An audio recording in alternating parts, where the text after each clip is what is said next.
हरिओम. आज 16 ऑगस्ट शनिवार, कालाष्टमी 2025. सद्गुरू ब्रह्मचैतन्य गोंदलेकर महाराज यांच्या प्रवचनाचा आजचा हा भाग ऐकूया. नामाशिवाय कशानेही खरं समाधान नाही.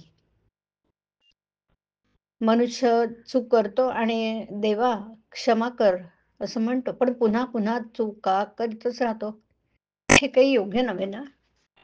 अशाने काही त्याला देव क्षमा करणार नाही. देवा क्षमा कर हे म्हणणं इतकं सहज होऊन बसलं आहे की त्याचा अर्थच आपल्या ध्यानात येत नाही. तो जर ध्यानात येत असता तर मनुष्य त्या चुका पुन्हा पुन्हा न करता अशा रीतीने आपण आपल्या बुद्धीच्या बळावर परमेश्वराला फसवू शकणार नाही.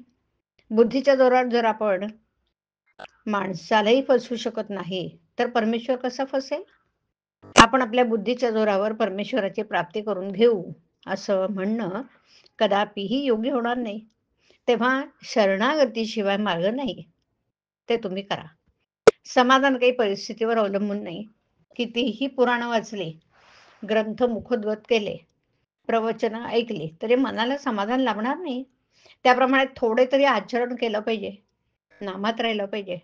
नामाशिवाय इतर कोणत्याही गोष्टीने पूर्तता येऊ शकत नाही आणि म्हणून नामाशिवाय खरं समाधान मिळणार नाही. तेव्हा तुम्ही भगवंताला अनन्य भावाने शरण जाऊन त्याचं नाम आवडीने आणि सतत घ्या. एक गरीब वारकरी पंढरपूरला चालला होता. मोठ्या कष्टाने तो पायी चालला होता. वाटेत एक रेल्वेचं फाटक लागलं. ते बंद होतं म्हणून तो थांबला. इतक्यात तिथे एक मोटार येऊन उभी राहिली. आत एक मोठा श्रीमंत माणूस बसला होता. तोही पंढरपूरला चालला होता. वारकऱ्याच्या मनात आलं, देवा तुझी एवढी निस्सीम भक्ती मी करतो, परंतु माझी ही दशा आणि हा लबाड व्यापारी, त्याला मात्र तू सर्व ऐश्वर्य देऊन आरामात पंढरपूरची यात्रा घडवतोस. काय तुझा हा न्याय? एवढ्या काय झालं, मोटारीचं दार उघडून 2 नोकरांनी त्या श्रीमंत माणसाचे हात आपल्या खांद्यावर घेऊन त्याला खाली उतरवलं.